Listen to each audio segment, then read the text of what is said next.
Welcome, everybody. Tonight we're focusing on attracting and retaining members. So that goes to how do you get members? How do you keep your members? How do you get your members, I guess, trained up in the Toastmasters way, if you like?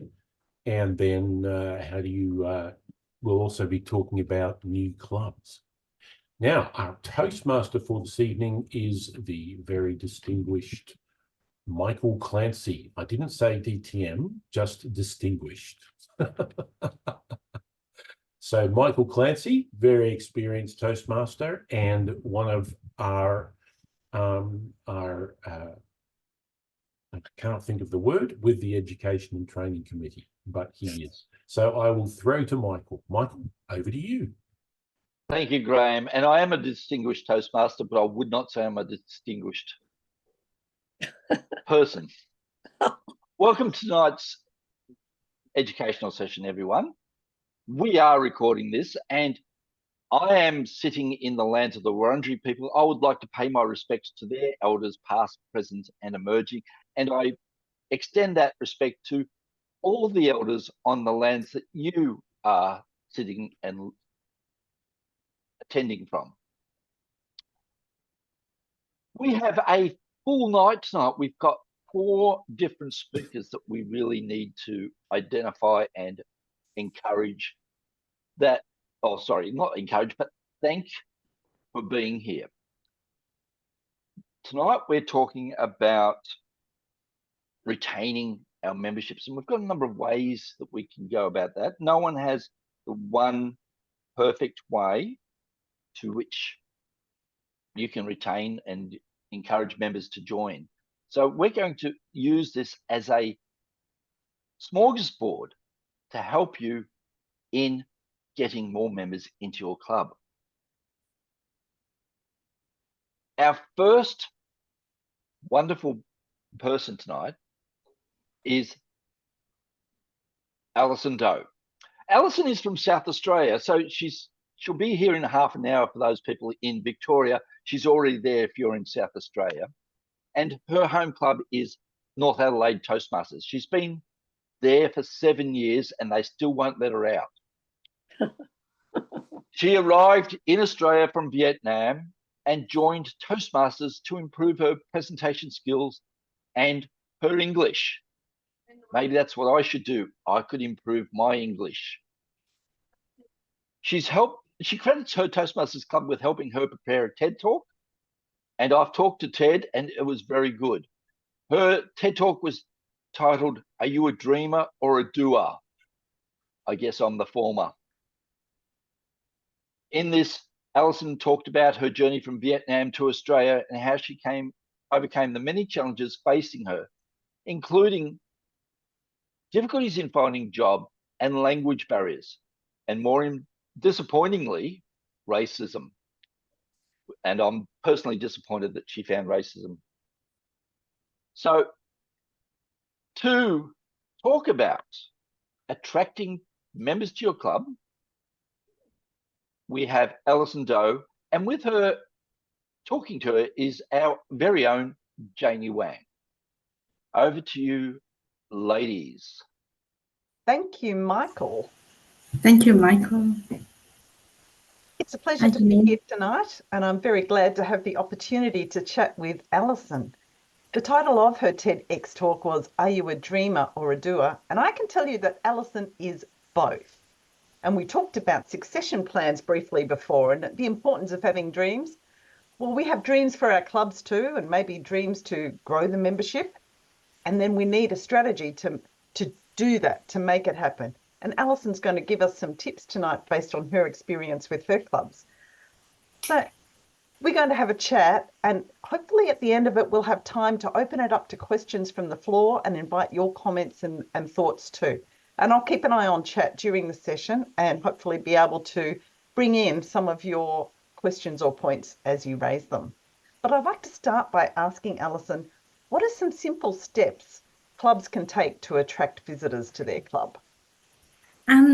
First of all, thank you everyone for having me here tonight, and thanks for a very warm intro. How can we attract clubs, members or guests to visit our club.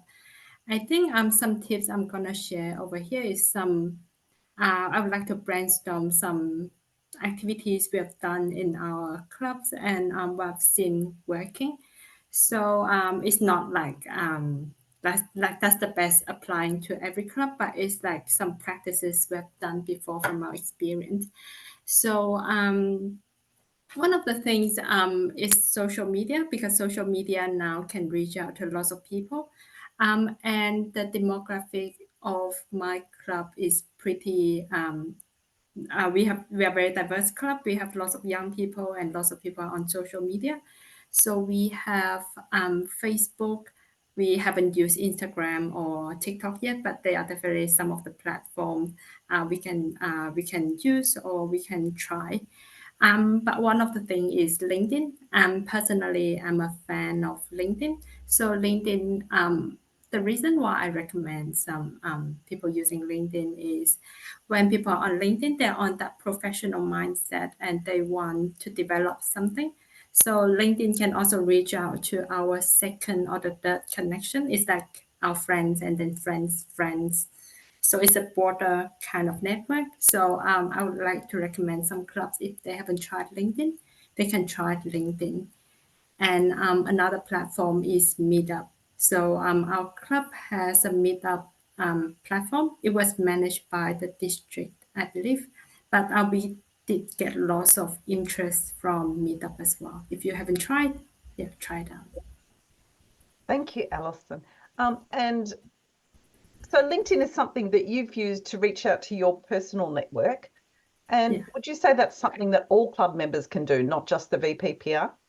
Yeah, definitely. So because I'm sharing about what Toastmaster is, it's not just the responsibility of the VPPR, but like I think spreading the word of mouth from the members will work really well. So personally, I'm a fan of Toastmaster, so I share on my with my network. But other members in our club do share as well. So for example, we just had our 1,000 meeting. So some members, we have shared some testimonial about their journey of Toastmaster, how they started, and then where they are now. So it's like a testimonial. I can actually share with you. So just let me share my screen. Yeah, well, congratulations to North Adelaide on having their 1,000th meeting last year. That's a huge It's a achievement. 40 something years. Yeah, I believe like we have celebrate. some members here. I believe Sue is here. So Sue is also a part of our club. Yeah, I think testimonials are very powerful. And in fact, Kevin mentioned this at a previous meeting I had with him, and the importance of having testimonials as we go into that renewals period to really remind people of the value. Oh, that looks fabulous. Yeah, so this is one example of what we can share. So some photos, happy North Adelaide 1,000 meeting. So some clubs, if you have some major milestone you want to share, then you can ask your members, not just the VPPR, but also the members, they can share their journey. And one good thing about LinkedIn is actually you can see how many people, how many impression or how many people it reached. So You've got a lot of followers there, or reaching a big audience. It's fabulous. Thank you. Yeah, you can see like where they are from, the demographic of your audience. There are some few other example I can also share. So this is another member. So Gus here also shared his testimonial.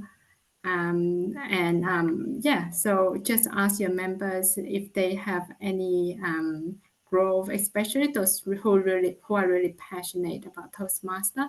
They definitely have lots of story to share. So not just from our page, but from our members. Yeah, that speaks really well about the positive benefits of being in your Toastmasters club. Yeah. And do you have a strategy for posting, something that you've decided on and follow? when I was a VP peer a few years back, so my strategy is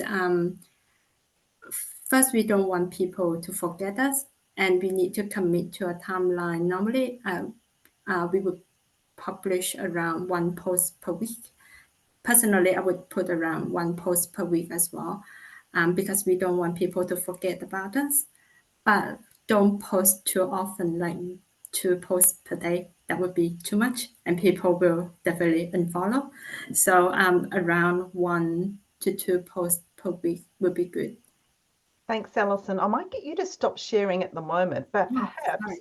you can show us, like hunt around and find it, something else that you post. So you've posted testimonials and you've posted, I Yeah. think, sometimes maybe meeting awards.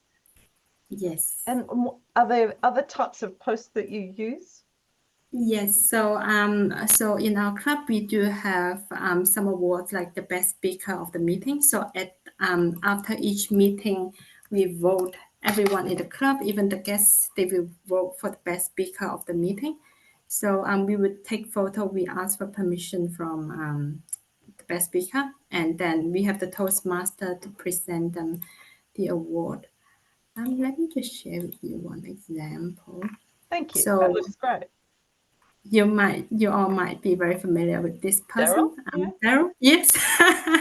So he this was actually a post from quite 7 months ago. So he was this is one example. He was the best speaker of the meeting, and I was the Toastmaster.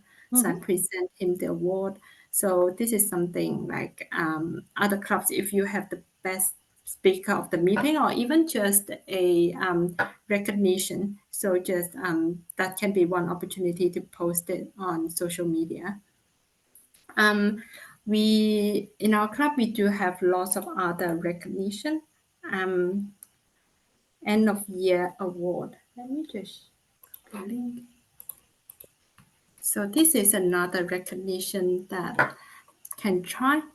So this is for this one is end of every meeting, but for these 3 awards, they are for the best speaker of the meeting, the most improved person, and the person who have completed the most from the pathway. So we want to encourage people to try the best in education, in their personal or professional development, but also like as a best communicator.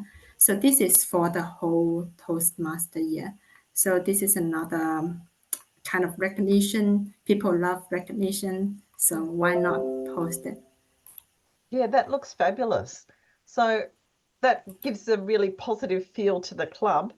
I think you told me that you have other things that you do as well, including tips and memes, so that sometimes your content is varied and has a real benefit to the people that are seeing what you post. They might get a little tip about how to improve your public speaking. Is that easy for someone to do, for example, if they're a VPPR? Yeah, I have a few examples. Can you still see my screen? Yes, you're still sharing. Nice. Okay.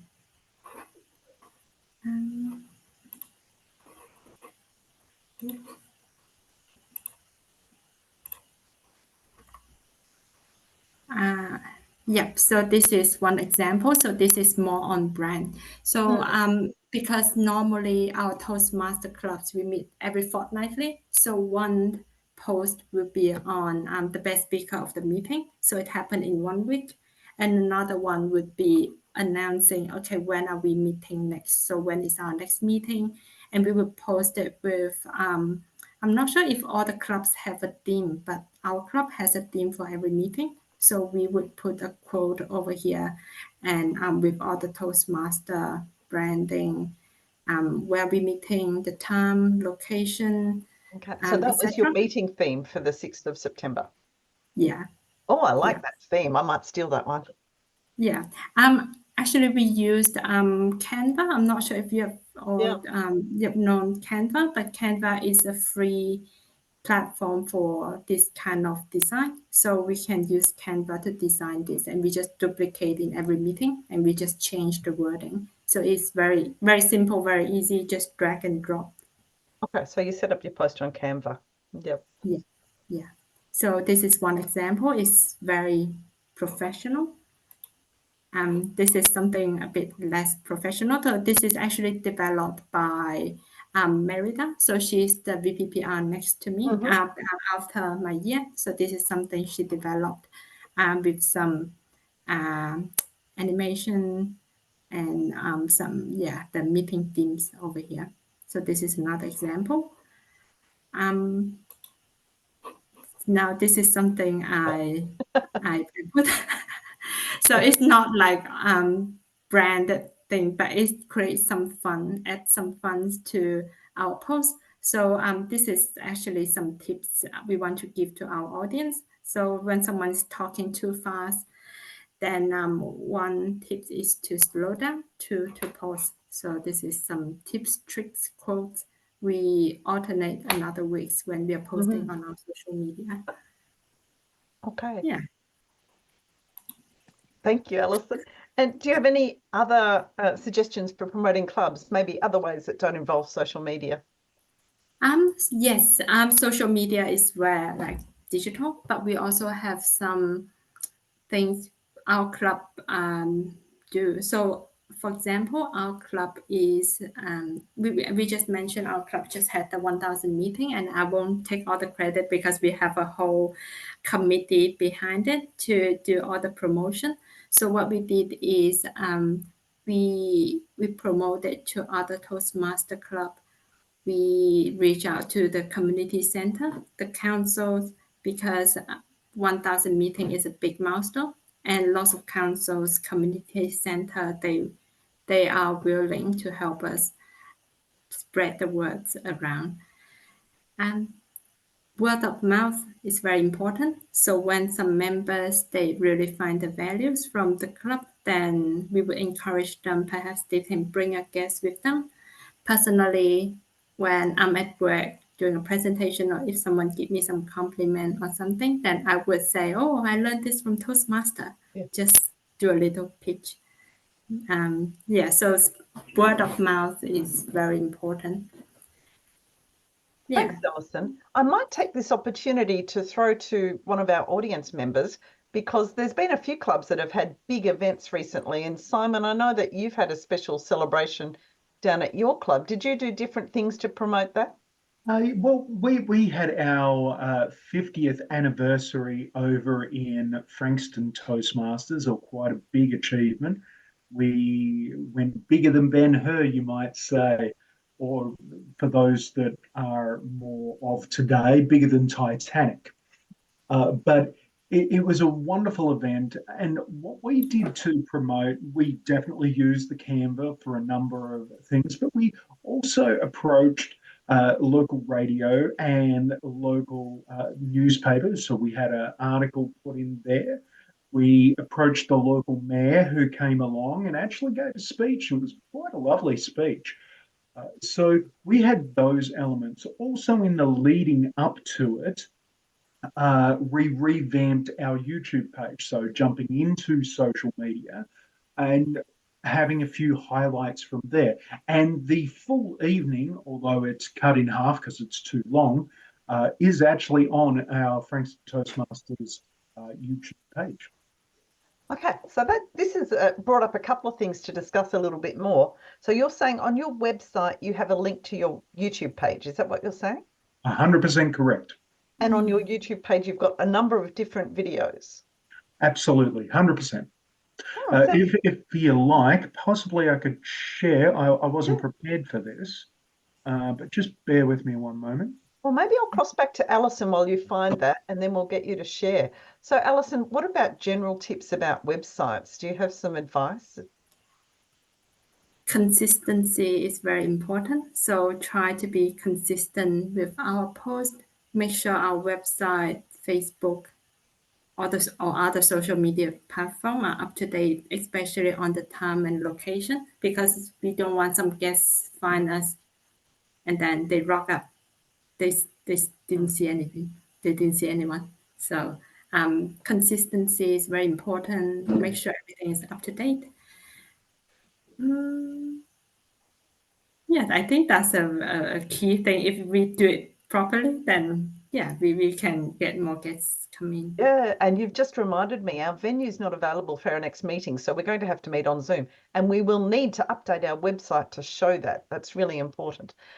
Simon, have you got that page ready to share? Almost. Just Almost. bear with me.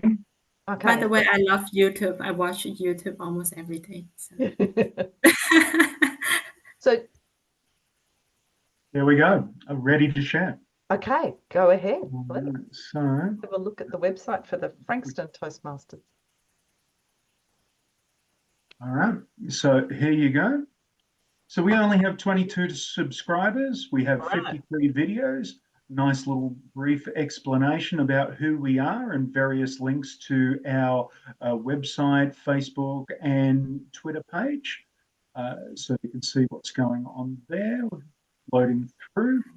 And if we jump through, we've got a series of videos, all with a bit of a header that's going on. So you can see here, this is the 50th anniversary, part 1, the 50th anniversary, part 2. If we go into so we've got the series of videos just there. We experimented with shorts in the lead up to the Toastmasters. Some of you would have seen this on the various Facebook and LinkedIn pages. But that was quite good. In fact, if you like, yeah, this is a good one. Yeah. I'll play this one for you. Thank you.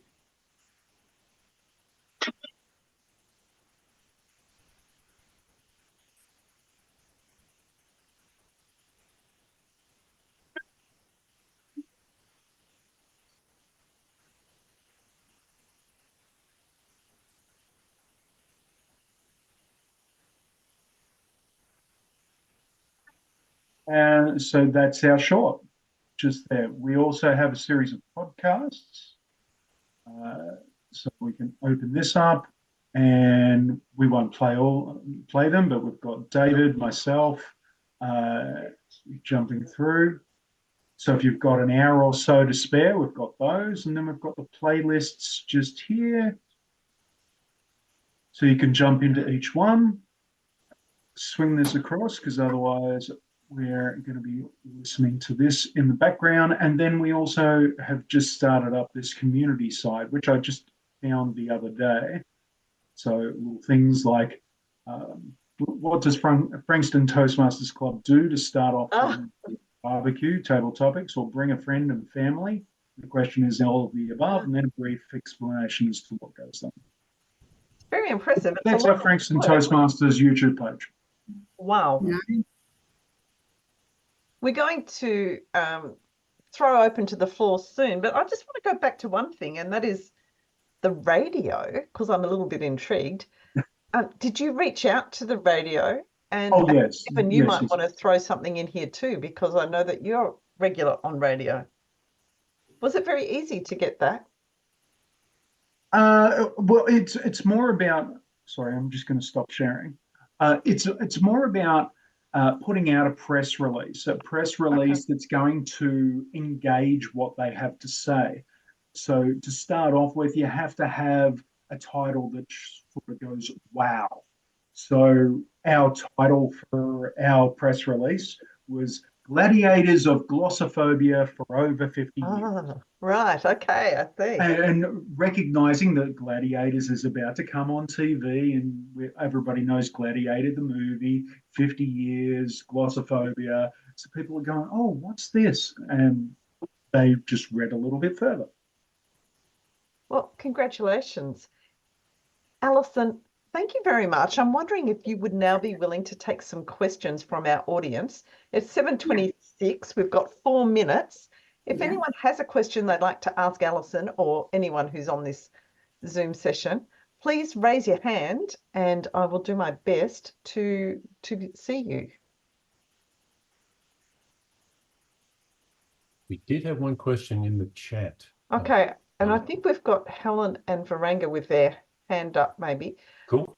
Helen, can I invite you to put yourself off mute and ask a question? Yeah. Can you hear me? Yes. Hi, Alison. Thank you for your gifts. Because I'm VPPR of Kiru Toastmasters, Yeah, I also tried to record a video, some portion of the meeting per week and put it on Facebook, but we only have 89, I guess, Janine, 89 followers. So I think it's too limited because my main focus, I think, should be open to the public. So I think maybe I will try other channels like you mentioned, Instagram or LinkedIn, something like that. That Yeah, or would even be a good, YouTube, like yeah, Simon. yeah, and TikTok, young people like that. But my question is, have you ever thought about the privacy issue?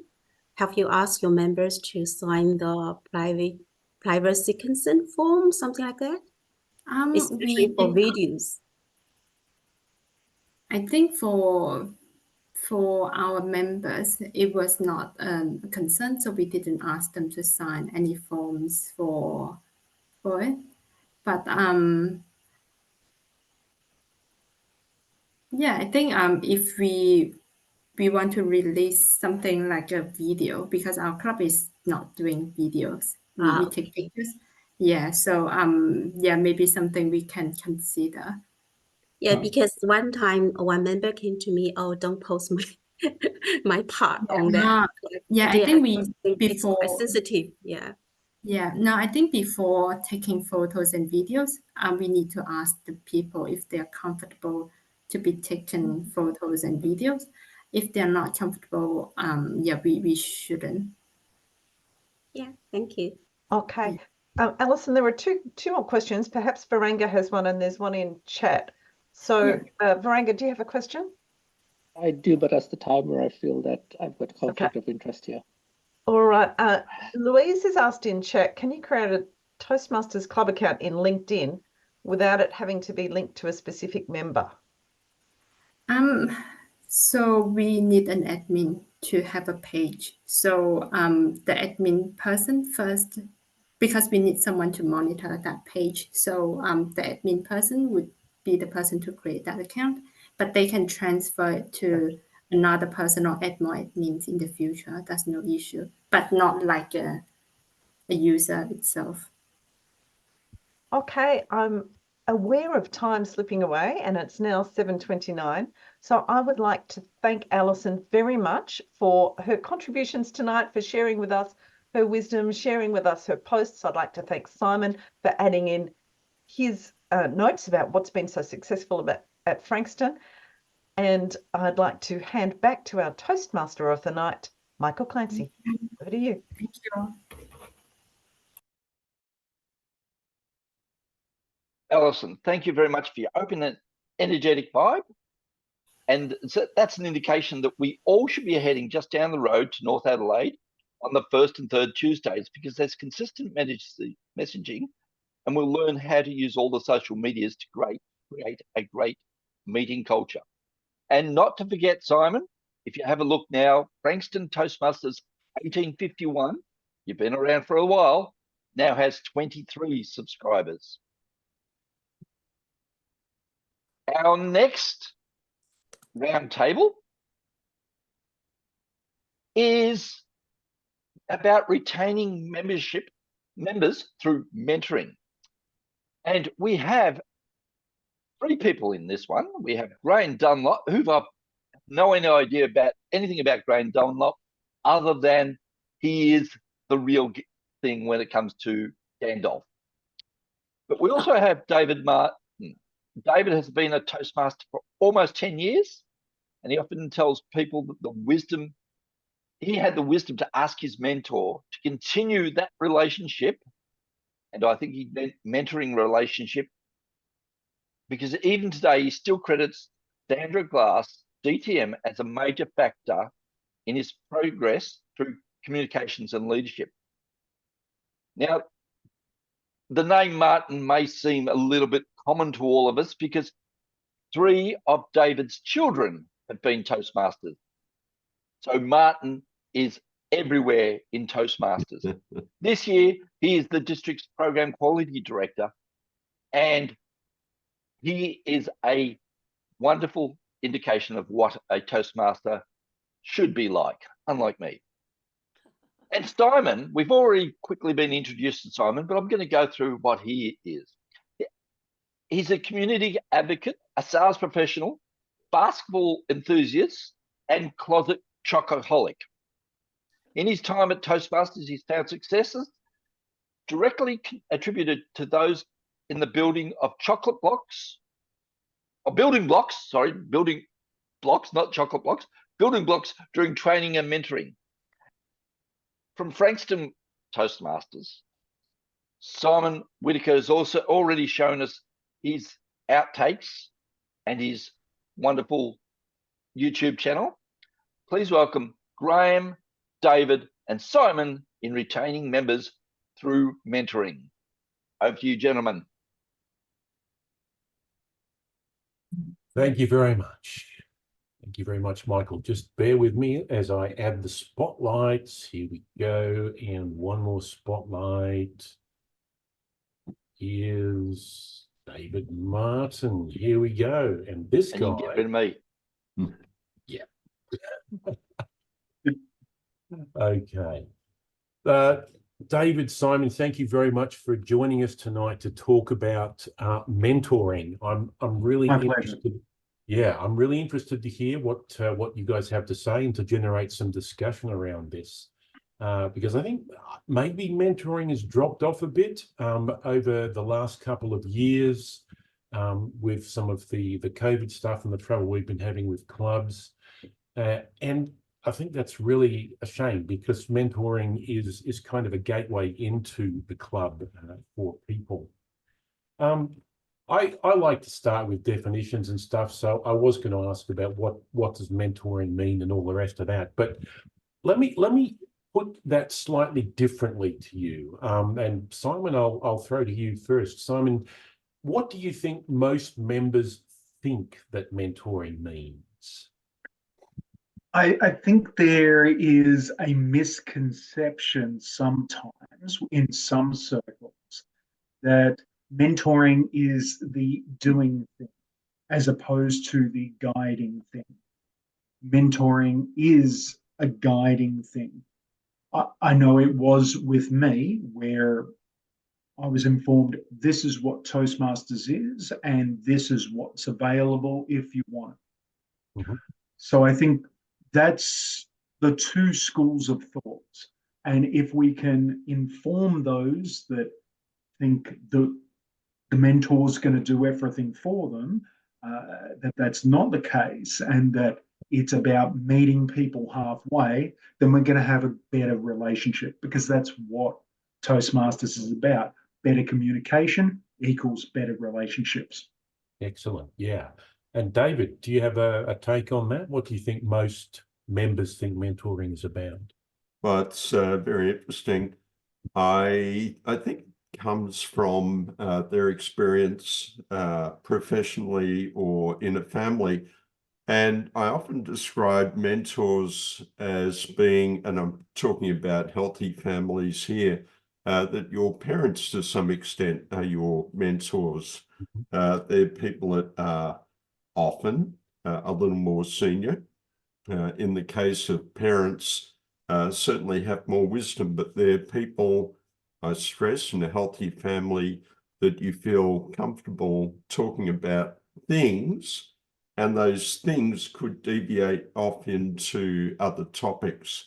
So the best mentor-mentee relationships that I've had the pleasure of being part of are often not about a specific task, but more about extending the way that we think. And I saw that Michael put in there, a mentor shows you the paths, but you choose the path. And I think that's a great piece of wisdom.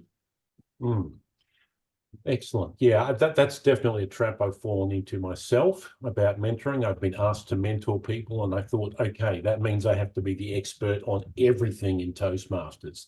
And if they ask a question, I have to be able to come up with the answer rather than being more like a guidepost. It's like, okay, I probably don't know that, but maybe if you talk to this person, they can help you out with that, or that aspect of speeches, or that aspect of creating speeches, or whatever it is.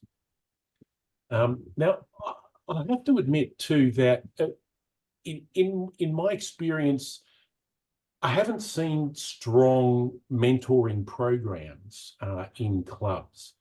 I don't know if it's something that's kind of hard to establish and hard to keep rolling. But do you, Simon, do you have an example of a good mentoring program? Sure. Berwick has a good one, but we'll talk about that in just a moment. We'll talk about Frankston to start off with, because obviously I'm a little bit more involved with Frankston. But what we do, and Toastmasters is an international organization, so you get ideas from everywhere. So we found from an English club, there was a vice president of mentoring. Now, we didn't like the idea of vice president, but we called them a chair of mentoring. And because quite often mentoring falls on the shoulders of the vice president of education. And with everything that's going on with the vice president of education, it's really important to unload some of that burden from them. On top of that, if it's not on them, it's usually on the vice president of membership.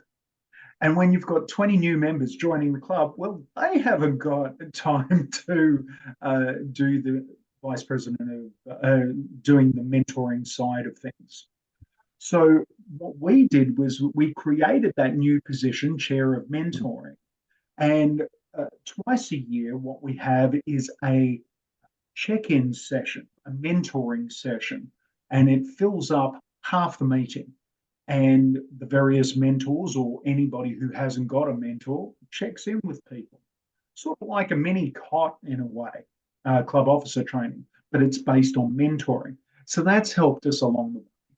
On top of that, we have the onloading of new members. So with the onloading of new members, the vice president of public relations obviously gets them through the door. Getting them through the door, the vice president of membership gets their application, processes it, all the rest of it. The vice president of membership introduces them to the mentor. The mentor chair, I should say. And then the mentor chair introduces them to the mentor. And then the mentor introduces them to the VPE to slot them in for the very first speech when they're ready. Right. So that's what's been happening over at Frankston. Okay. Excellent. It's interesting that you say the club created a chair of mentoring, I guess, as an adjunct to what the executive does, because I think that's probably not something that most clubs would think of, or maybe I wouldn't think of that. I'd think of the club as we come across it by accident when I was doing a Twitter search. Okay. Excellent. And David, what about you? Successful mentoring programs that you see? Yes, Hawthorn is fortunate. We have one member, Colin Pickthall, who longer than I've been a member, has been the club's one and only mentor coordinator.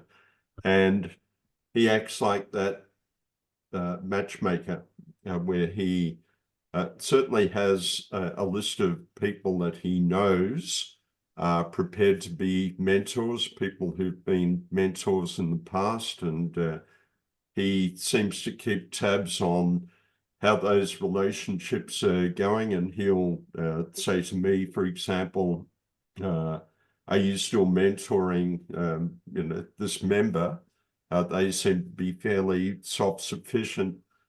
We've got a new person or a new member that's come into the club, and they've requested a mentor, and they want you, or they might have asked for somebody else, but Colin will say, I think you'd be a good match for them if you're interested. So there's a little bit of matchmaker going on in there, but it's been Colin year after year, and I think it's a real strength of that club. Okay. We've had an interesting comment here in the chat. Viranga said, I'd like to be called a community organizer who finds buddies. Because a mentor coordinator, apparently the word mentor scared away potential mentors or buddies. Yeah. It does. It sometimes gives the impression that, one's upon high and one is lowly, which is clearly not the case. That's where the mentoring sessions come in handy. We also have within our club a spotting program. So you'll have sort of three classes of Toastmasters, for lack of a better expression. You'll have the experienced members, the newly members, but then you'll have that in-between bracket, and you can never ignore the in-between bracket, because otherwise you'll never get the experienced Toastmaster. And that in-between bracket's very important to foster, so you never let them go, or as much as you can. When I say a spotter, sort of like, say if you're going to the gym or you're going to a bar or what have you, and you need somebody to come along with you, give you a little bit more confidence, help you, the encouragement to lift those barbells, what have you. That seems to work out quite well, concentrating on both leadership and communication. Excellent. Nola has a question. What's the time frame most popular with clubs? Nola, I'm not quite sure what you mean by that. Do you No, it is a bit vague, and I apologise. I'm meaning for how long is the mentor matched with the prodigy? Is it 3 months? Because that used to be in the old book that mentors only stayed with their prodigy for 3 months. I've had a mentor for 19 and a half years, and I still need her. So what is in your system that you use, Simon, what is the time frame that you would expect people to keep a close eye on their mentees? Sure.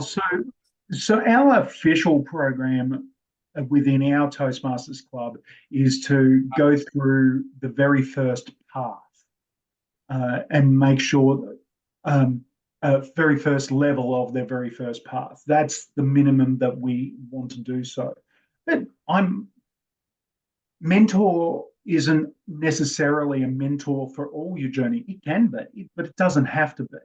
Sometimes your circumstances change and you'll require a mentor for other things. For example, if I'm going to deliver a humorous speech, David Hughes isn't the one that I'm going to go to. I'm going to go to Thomas Moore or Anna Hearn, who are very, very funny people. But if I'm going to go to somebody in regards to leadership, well, David Hughes, for example, would be an ideal person to have a chat to. David, I'm really interested that you've had the same person in Hawthorn for a long time, because that promotes the continuity. If you leave it to the VPE, as many clubs do, that means that there's a change, excuse me, at least every year, and you risk losing continuity, especially if it's a new VPE. So I'm very interested in that idea that somebody has the commitment, the willingness to follow through. Chris must be really keen on mentoring. Yeah, Colin's. Yeah, that's right. Colin's a very special person who is, I mean, he's DTM. He's been a Toastmaster for 20 plus years. I saw Mary in the list before. Mary can tell me specifically how long, 23, 24 years. And he's somebody who wants to give back to the club without necessarily holding committee positions these days, although he has been club president, etc. The concept of the VPE being in charge or looking after mentors, to me, is not fair, because the VPE is really the engine room of the club.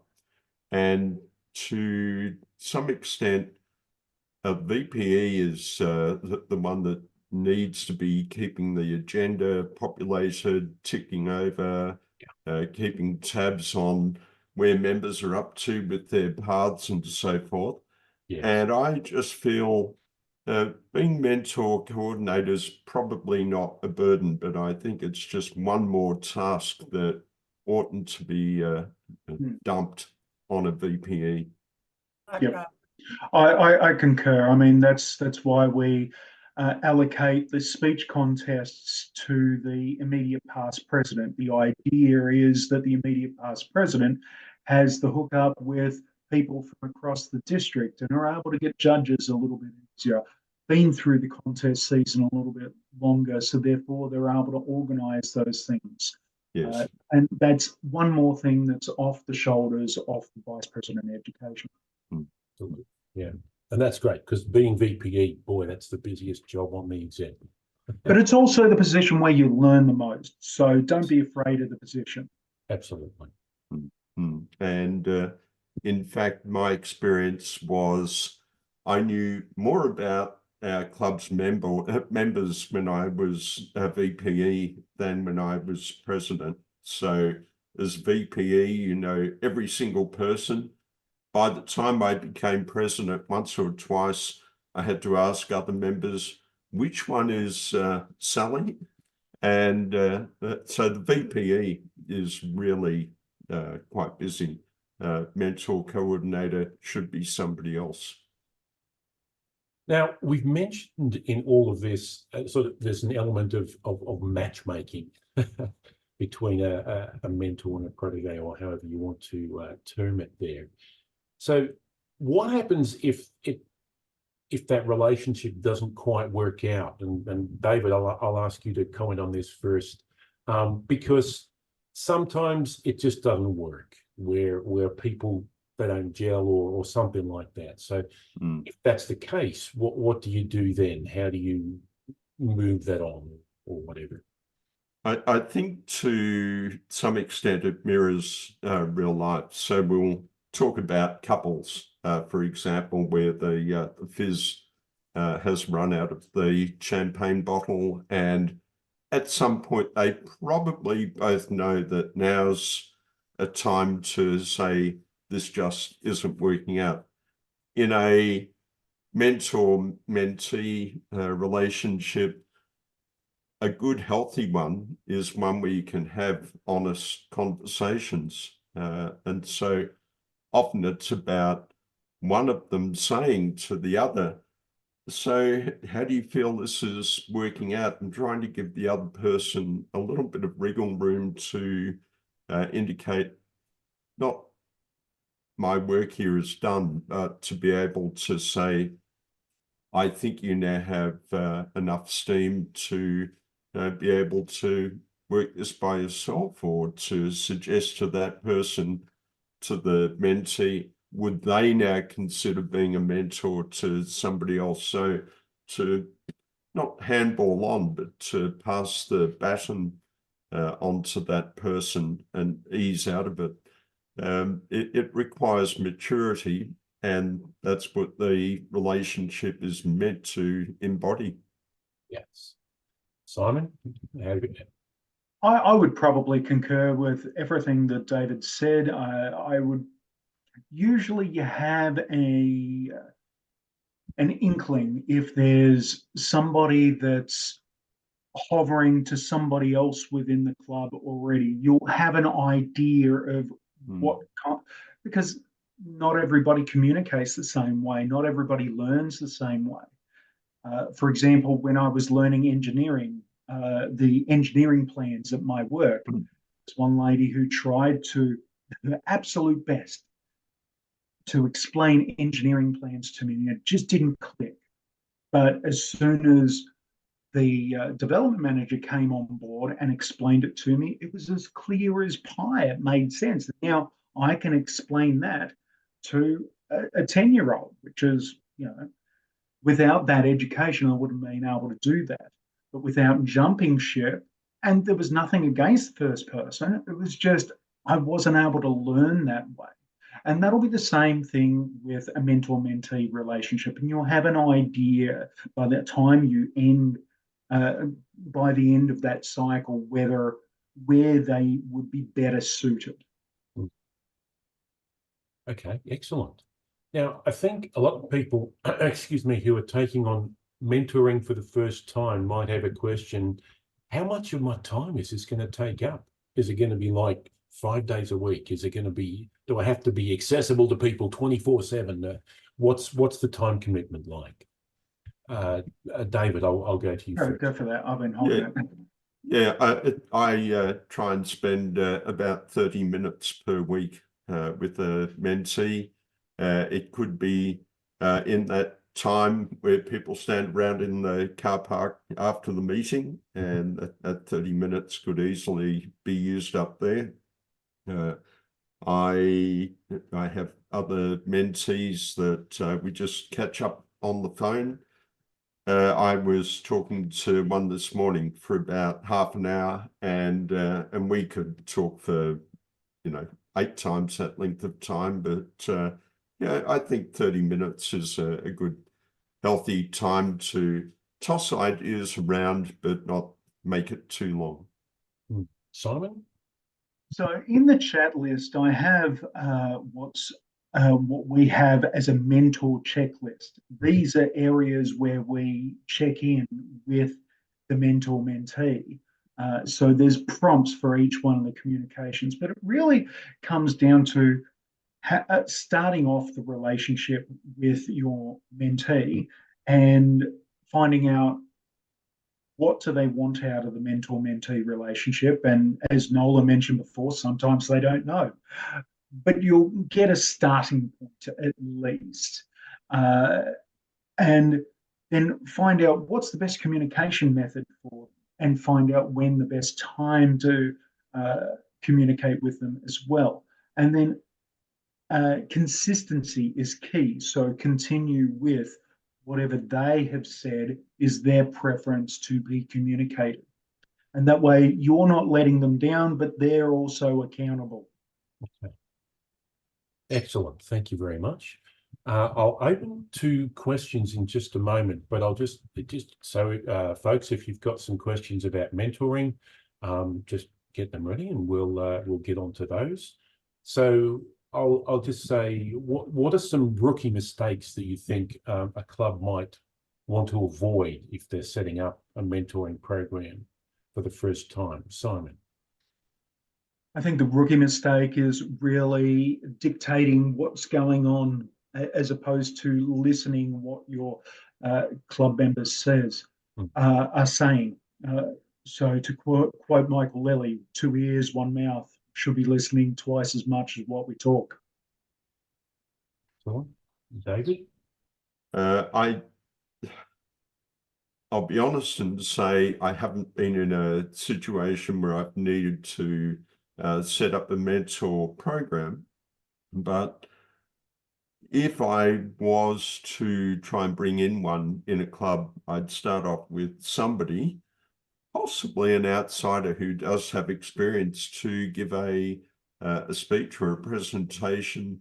There are actually modules in Toastmasters on the mentor program. And I think if you had an outsider that could talk about it, it might start to get people's minds ticking over about, oh, I didn't realize that was possible. And that often happens even in experienced clubs, that a member will say, even after a couple of months, I didn't realize there was a mentor program. And I think, well, I know very well that was explained to you, but clearly in a communications organization, we didn't explain it well enough. So, and in that case, I think the president or the VPE does have an obligation to make sure that members understand that there is that process built into Toastmasters. That's a bit of a convoluted answer, but here we go. Great. Okay, Nola, you have your hand up. I assume that you have a question. Not so much a question, but you were saying a rookie mentee or a rookie vice president of membership. I once had someone walk into a meeting really late after the meeting had started, and then they left before the meeting had finished. And this VPM did not get address, contact number, nothing. So I will never know whether that person could have been the Toastmaster of the year in that particular year, because there was no way I was able to contact them. Another thing that I think is important, when these people who are going to be mentored, when they first come to the club, I think they need an introduction. And as VPM, I welcome 10 new members. And what I would do is contact them when I knew they were wanting to visit. And I got them to write an introduction to themselves. And this is what the president did, because some new members don't even want to speak in front of the group. But if you get someone else to read something that they have written, so that when the supper time comes, and I've had more than one person state that having supper is the hardest thing to do when you are a new member to a club, because you don't know anybody and people are feeling so out of their square and their comfort zone. So I think it's important. Please get name, addresses and contact numbers, and at least speak to them if you possibly can. And also have an introduction so that they are known, and they are, their assumption is, if they took that much trouble to find out who I am and what I'm about, then I'm going to be in a place where I'm going to learn. They're just the 2 points I'd like to make. Thank you. Thank you, Nola. Just to touch on that briefly, what Frankston had done during the supper break was whoever they were seated next to, they were to find out a little bit about them and have a brief introduction of what they were, who they were and what they wanted and all the rest of it. And towards the end of the evening, that particular person presented their information and introduced them to the club. So much the same as what Noel is saying. It's a nice idea. You need to be seen when you first walk into that meeting, and more importantly, you have to be heard. Thank you. Okay, Kiru, you have your hand up. Thanks, Graham. It is a question to Simon and David together, or if possible, anyone can chip in here. Have anyone tried speed mentoring in Toastmasters? This is a impromptu question that impromptu thought came out immediately for me, which I had experienced it at my workplace. So for people who do not know what is speed mentoring, there's 2 definitions for speed mentoring.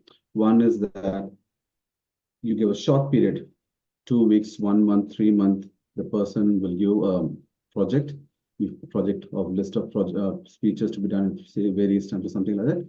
Otherwise, mentor assigned for 1 month, and second month a different mentor, third month a different mentor. Have you tried this approach from your experience? I have not tried it, but just asking a question. I have heard of it. We haven't tried it. The discussions we had was that we didn't think it would work for our group, but I can see how it would work. I would like to suggest that a lot of people have spoken about, if you don't get on with the person, that you are going to mentor. That doesn't resonate with me at all. We are Toastmasters. We are in the position of communication. And I haven't met anyone that I haven't liked thus far. Mind you, it could happen.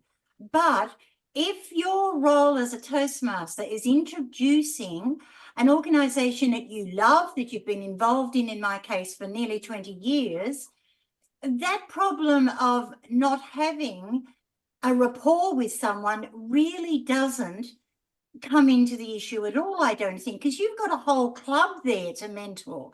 It's not because the mentor has been assigned. And by the way, we don't have anyone brought into our club that is not assigned a mentor. So that business of people not knowing anything 6 months down, I don't understand that, because that's not what we do in the clubs that I'm involved in. So if they have committed to our club, we have a mentor that commits to them. That's just how it is. Okay. And I'm sorry for those people who find difficult but with people.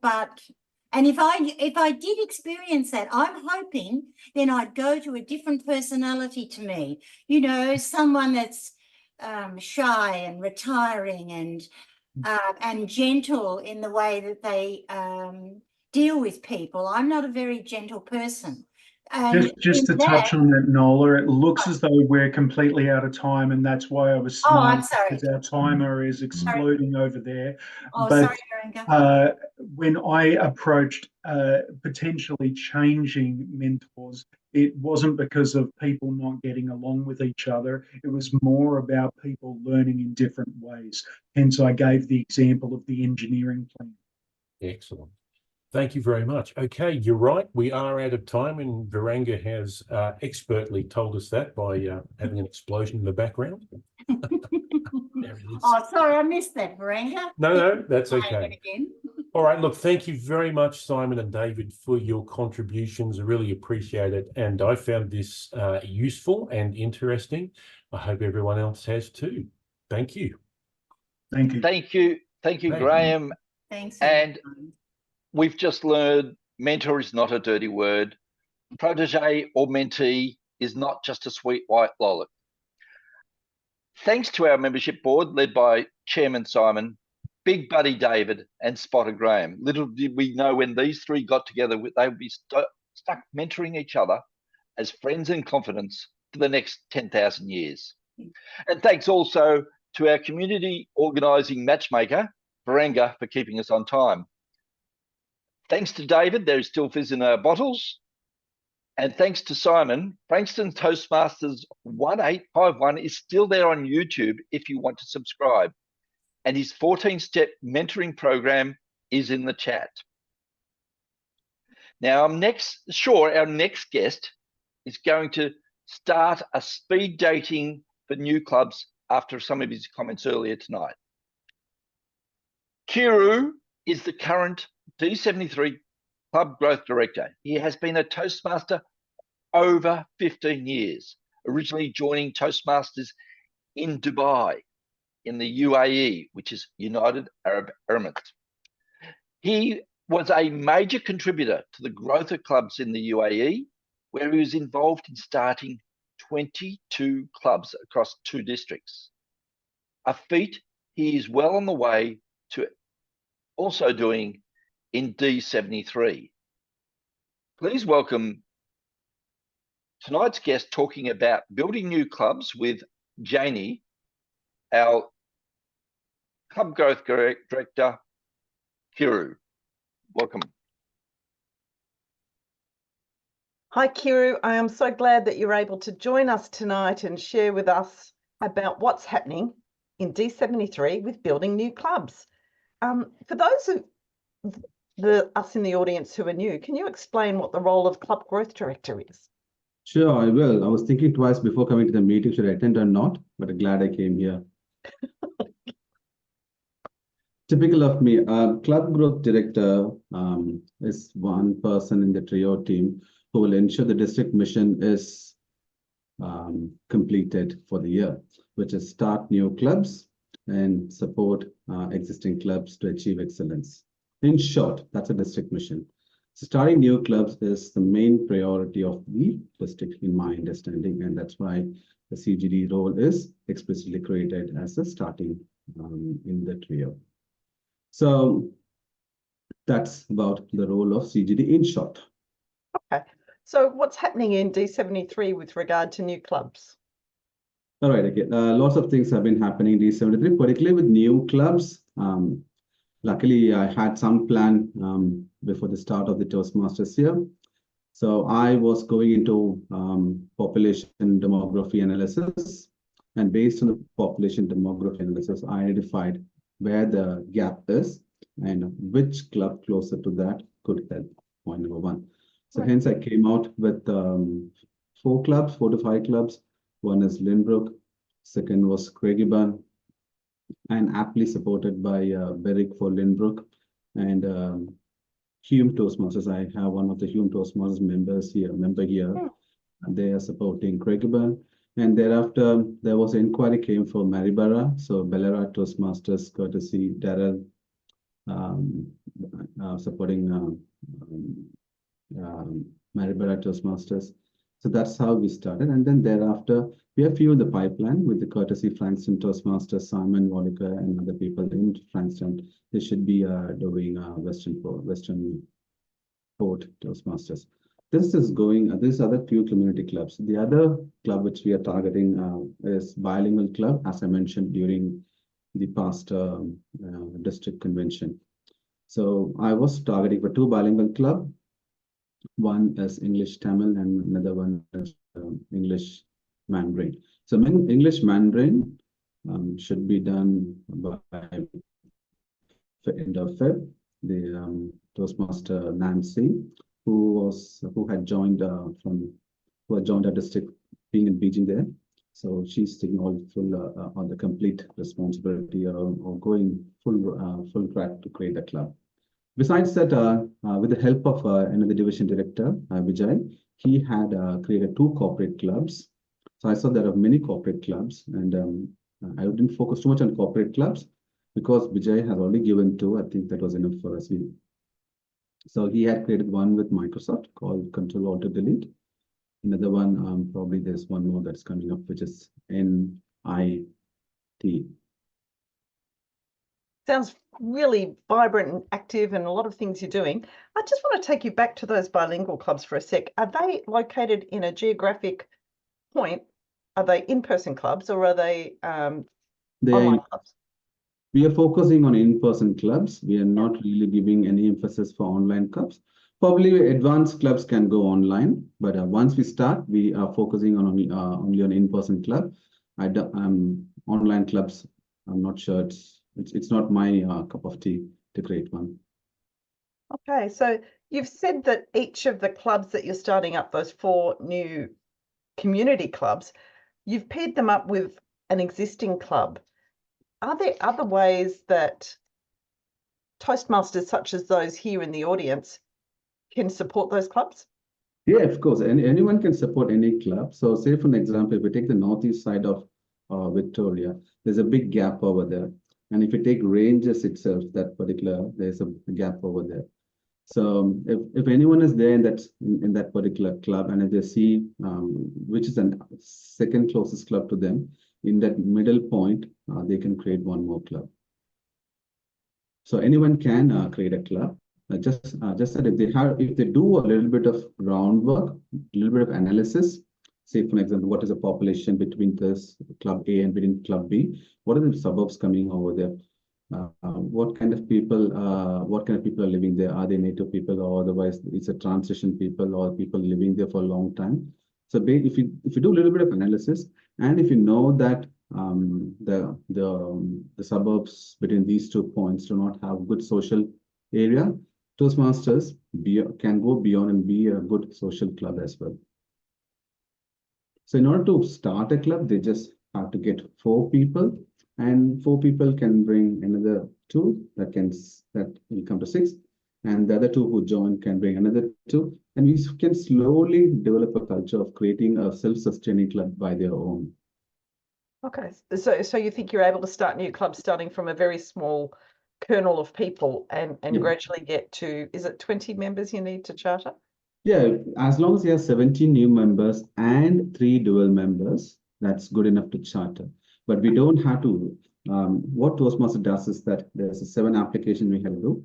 They give you 1 year time to form the club officially with 17 members. So you register the club as a prospective club. So like what Western Port has done, or Lynbrook had done, or Craig had done. And from the day we put the application, we have 12 months time to create a club. Now it's not, I don't think it's quite rigid. If you ask the Toastmaster to extend for 1 month or 2 months time, they may extend it also. Okay. And Kiru, did you want to talk about other aspects of membership as well as building new clubs? Yeah. So I'm not seeing a big difference between starting a new club and then growing membership in a club. It's all more or less the same with the small technique which I said. 4 people, bring 2 more people, bring 2 more people, bring 2 more people. if we have tasted that success at least with Lynbrook for now, and the last 3 to 4 months time, and I can see Kanchana and Nilopa here. I assume that they have also tasted a similar kind of success with Craigieburn as well, which has 8 new members now. So we can implement the same success criteria to the existing club, where they can start doing more social media marketing, word of mouth marketing, and poster distribution marketing. These are 3 main marketings that we are using to get more members as well. And once we get the members, we have to ensure that we're retaining the members. Besides what Alison and Alison mentioned, as long as the meetings are entertaining, the member will stay with the club. And Yes. once we give the drug of Toastmaster, they will stay away from other drugs and be with Toastmaster drugs. So that's an important way, isn't it, that experienced members can contribute to the success of a new club that's forming, is by attending meetings and playing their part in making sure that they're good quality meetings. Yeah, true. They can, experienced members are the one who can really make a difference in creating new club and also ensure that existing clubs are surviving as well. And having said that, the experienced members have a great learning curve in creating new club as well. Every new club have new dynamics. So even though I had done so many clubs, when I did the Lynbrook or Craigieburn, I'm learning something new. People are different. People want to see something different. People in Lynbrook want something. People in Craigieburn want something else. Yeah, so just like our clubs have their own flavour, it's the same with the new clubs already. Yes. Okay. Kiru, did you want to add anything else about building new clubs or membership? Yeah, I would like to encourage everyone now take up challenge to find out every member to find out where a potential Toastmasters club can be started. Do a little bit of geography analysis and population analysis, and then if they can create one club, it is one of the most relishing experience I have seen in Toastmasters. Creating a new club gives lots of satisfaction than being an experienced Toastmaster in a single club. Okay. Kiru, I'm hoping that we can open up to questions. Yeah. Is there anyone here who has a question for Kiru? And if so, can you raise your hand? Yeah, Adam Frustle. Yeah, Adam, please. Adam Frustle. Adam, yeah, I use humour in my speeches. I use humour in my sense. I think I've got a dry sense of it. I once go and talk to Alison Toastmasters about my neighbour Dylan. He's a cigarette smoker, and I said he wants fresh air. According to Google, cigarettes got things like nicotine, arsenic, and cadmium. He wants fresh air. I don't understand the logic. So I sometimes use humour in my speech, breaks things down, and people can easily relate to the speech. They get into the speech. Yeah, I certainly agree with you, Adam, that having humour in a speech makes it very entertaining and enjoyable for the listeners, and everyone feels that is a good experience to hear a humorous speech. Does anyone else have any comments for how to run a successful meeting to attract new members? You could also have a reverse meeting too, Adam Frustle from Elston Week. You could have the meeting evaluate the meeting before the meeting started. Then it goes. Then all the rest is reversed. Then you have the evaluate the speakers before they've spoken.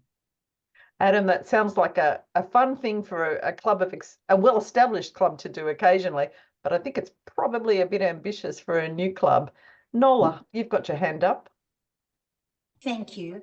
I think that perhaps the same ruling of individuals going to assist clubs that maybe have a coach or have got low numbers can do a tremendous amount of perhaps not starting new clubs, but making the established clubs even stronger. And especially clubs that, well, we used to have 40 members. And if they've got larger members and not having the opportunities that they would like to speak, then by offering their time and expertise to clubs that are low in numbers, it can change the vibe of the club. It can change the whole atmosphere. And I think it's a positive thing that people can do, not on a regular basis maybe, but every now and again, to give them a taste of doing things differently. Yep. Yeah, I think that's great, Nola. Kevin, what would you like to contribute to this discussion? I think there needs to be value in the meeting. So there needs to be a recognition of why people are there. And what I've seen a lot more of lately is people recording speeches and recording evaluations, sharing those with their members so that they can grow from them. And actually those speakers that are looking to really progress quickly, using their own recording of their speech to give group evaluations. So it's recognizing the needs of the members. Yes, having fun is one thing and being social, but if they've joined because in one instance last night, someone turned around and said, I'm here because I've got 2 months before my best man speech. Scheduling them to speak in 3 months' time is not going to help. What do you do and how do you manage it so that other people aren't put out within the club? So member driven, what it is that you're going to do, but also making sure that there's some real value being added, particularly for members that have been there for a long time, and finding a way of actually re-engaging them, I think is really important. Okay, thanks, Kevin. And Simon. To quote Harry Lou here, within Toastmasters, and he's a Bayside Toastmasters, it's a very successful club, so they know a thing or two, but it's all about product, service, price. So product, location, price, I should say. Now, the location, well, if the location's suitable to people, you've done your research beforehand. If it's not suitable, find a venue that is suitable. You can change your name as well. The only thing that you need to keep is your club number.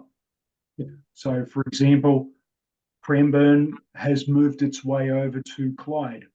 There was a better venue over there, so they chose that venue. And they would be advised to change their name to Cranbourne Clyde Toastmasters, but that's their decision. But that's what I would do in their shoes. San Remo did that. They changed it to Basque Coast Toastmasters to show the region. Price, well, even though the price is going up, it's still very reasonable considering everything else. And then the product is awesome, but when you need to concentrate on the product and the quality of the product, and that comes down to the meetings itself. Touching on what Kevin was saying before, it's got to have purpose, and the only way it's going to have purpose is to listen to your members. Okay, thanks very much, Simon, for adding in those comments. I'm wondering now, Nilapa, if you would like to make some comments about how it's going for you as a member of Hume Toastmasters supporting Craigieburn. Thank you, Jenny. Yes, it's been a great experience for me. I've been in Toastmasters for about 3 years now, and in the VP position maybe for about 2 years. So it has been a new learning for me to see how a club is formed from scratch. You really appreciate, and we learn from it as well. It's a win-win situation, and Hume Toastmaster Club members have been coming and visiting Craigieburn Toastmasters and doing their speeches there. And it's a different experience, totally different experience. We are a hybrid club, but in Craigieburn, it's on-site, just an in-person club. So that itself is a different experience, and it's smaller. So you have that cozy feeling as compared to, we have about 30 members at the moment at Hume Toastmasters. So not everyone gets the opportunity to speak. So I try and divert those members to speak at Craigieburn Toastmasters to give them the opportunity. In case they're not that comfortable to talk, the smaller group, they will. So that sort of things, yeah. So I think it's a win-win situation for both clubs. Both of us, like, we are learning. Hume Toastmasters is learning from that experience, and we are trying to help out Craigieburn Toastmasters as well. Oh, I love everything you've just said. I would like to add one more point here. In the process to start a new club, we don't want to see a win always. As long as we put an effort that we'll try to do demo meeting, for 2 or 3 months' time. If it succeeds, let's go ahead. If it doesn't succeed, we don't have to fight with that, and then we can make a call as well. I think that particular path or the journey would be a great learning experience, a great experience. It could be learning, or it could be wonderful experience as well by any of us. So I would recommend everyone to do a little bit. All our members in District 73. I'm not talking about just experienced members, even new members, to take attempt to create a new club. Now, how will that help in a real life environment is that, so if we start a new club, then we know how to start a new business as well. So we will be going, if I want to start a new business, I want to see how I can do marketing, how I can get new customers. So this is one way to sync and learn how we can create a new organization or by starting a new club as well. That is one learning which I saw here. So getting involved has a lot of benefits for exactly. everyone. So in my part, when we were in district, we have started clubs in 2 hours time. We do a demo meeting with a small group of people. We have created clubs in 2 hours time, and we had done clubs in 4 months time as well. So it doesn't have to be like, immediately. It will take 3 months. But what I see in District 73 is that it will take 4 to 6 months time to start a club. Okay, thanks, Kiru. Daryl, have you got anything to add about the involvement of the Sunbury Club in supporting, the Ballarat Club in supporting Maryborough? No. Hasn't happened yet. Oh, look, Ballarat have been extraordinary. I mean, they've got 2 members there, Kelly and Jan, and they're relatively new to Toastmasters, only probably 4 or 5 months, and they actually love travelling over to Maryborough to help them out and encourage them. And I can see the growth in them in this short time, because they're speaking their own club, they're going over to there to help others and presenting ideas, and they're very new and raw too. And of course, then you got Ron Crafter, goes just about not every meeting. He can go to one of the meetings a month. He does his best to do that. And he's been showing a wonderful leadership role and encouraging. I mean, we've given him some equipment that we've had, and some of our old equipment we've been able to give them to have lights there. They've pinched their Northern Division banner at the moment. So they got there. And myself, I travel up from Melbourne now, because I don't live in Ballarat anymore. So now it's a bit of a long trek. But it's been extraordinary. Absolutely love every minute the quick drive up. Well, it's not a quick drive, I suppose, but I don't drive all the way. The last 40 minutes, Kelly drives from her house, which is just out of Learmonth, so I don't have to drive an hour and a half. But it's been wonderful to see, and the difference that I've learned is we're so used to just walking into a club as a new member, a new guest, and a meeting's already happening. There's older members, not as old as Nola, but there's older members, and then there's people who've just come for the first time too. So everything's structured and ready. Well, a new club's everything's different, because you've got 1,000 questions each time. So you've got to really just go with the flow and just not be so hell bent on, we must start on time, we must do this on time, we must do that, and just chill, like relax, because we've got about 12 or 13 people, about 9 or 10 coming regularly now and really keen. So they're really starting to find their place and ready to take the next couple of steps in the next couple of months. So it's been an absolute pleasure. A very different way of coming into a club, but an absolute pleasure to see growth from really raw people to now and ready to get Maryborough. And John up there, who's the driving force up there, he's been on the newspapers a couple of times. He's been on radio a few times, and the mayor's been to a couple of meetings. So I think she now, because she didn't make the vote last time, she's not the mayor, she might be coming to some more meetings now. Oh, Daryl. Yeah. Thanks for telling us that. I can see Varanga's exploding again, so I'm going to have to... Yes, to be on his case to get up there with one of these. I'd like to add one more point, because Daryl said the word mayor. I forgot to mention that when you want to start a new club, what we did is that as the first point of contact, we went to the local member of parliament in that local suburb and ensure that we shared our plan to him. And then they are very supportive. They wanted these kind of social clubs evolving in their suburb. They may have, it gives a direct benefit to them and also to the people there. So as a first point, if we can, if we are able to touch base with the local MP, they'll give you lots of ideas how to get the club started. And that's what we had met 4 MPs by now, and they have given a lot of support to us as well. I understand there's only at 8:27. All right. Thanks, Kiru. I've really enjoyed hearing all the inspirational stories, and I've enjoyed hearing from Nilupa and Daryl about how those clubs are supporting others. I think we might just quickly cross to Kevin in case you want to throw a comment in there before we close, Kevin. Oh, I think it's been a wonderful session, thoroughly enjoyable as always. And thank you very much, Graeme and Janine, for facilitating everything. Okay, I'm going to throw back to our Toastmaster of the night, Michael Clancy. Back to you. Thank you, Janine, and thank you, Kiru. I know the Toastmasters drug. It's very addictive and calorie-free. And if Noel is doing the catering, definitely delicious. Toastmasters is a journey. Enjoy the journey, even if it's to a different club. The new bilingual clubs are a great place to experience cultures without the airfare. We can keep clubs alive, grow new clubs, and grow ourselves by visiting clubs, new, old, or vibrant. We are all farmers growing Toastmasters as we ourselves grow. Beautiful roses without being covered by manure. And drive carefully, Daryl. We can't afford to lose you. Thank you, everyone, for being here tonight.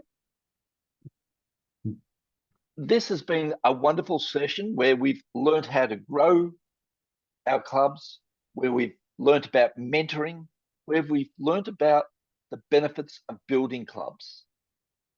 Something that we can all take away, and hopefully an idea planted in your mind to help you grow as a Toastmaster.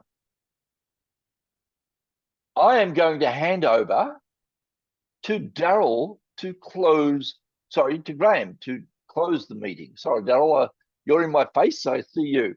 So, Graeme, you can close the meeting if you would like. Thank you. Thank you very much. Yeah, look, thank you very much, everyone, for being here tonight.